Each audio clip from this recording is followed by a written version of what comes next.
Sex for work continues to be an issue that can be viewed as a social crime in some parts of the Caribbean. Guyanese Miriam Edwards, a past sex worker who now advocates for the Caribbean Sex Work Coalition, is pushing for better treatment of sex workers.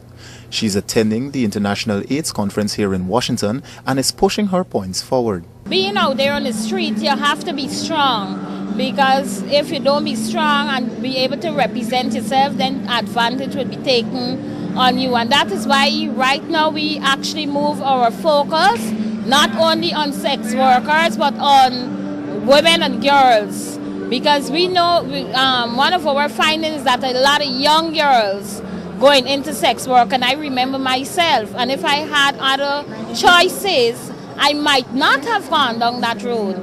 So now we're trying to work with women and girls, school dropouts, to help them in understanding why it is they're on the streets and to see what change we can make with that. Now, Miriam is hoping that her advocacy work can let policymakers in the region understand that sex workers are people too and should be included in decisions that can affect them.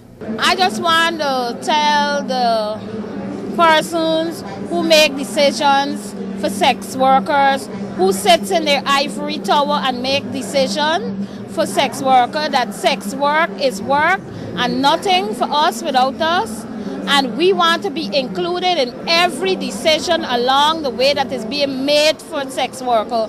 We don't want nobody to make decisions for sex workers and then think, well, this is it, and come and say, well, this is how we want it to happen, or this is how we want this program to go.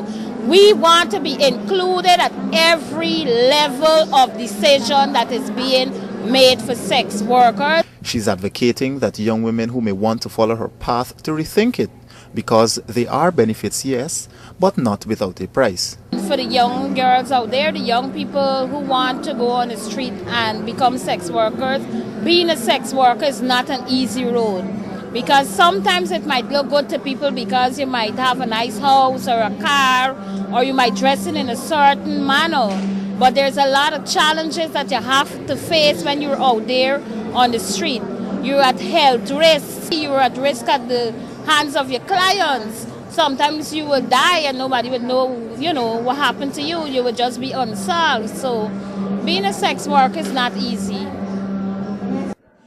In the context of HIV/AIDS, sex workers, along with marginalized groups such as men who have sex with men and injecting drug users, are often labeled as high-risk groups. Reporting from the International AIDS Conference in Washington, for Capital News, I'm Yannick December.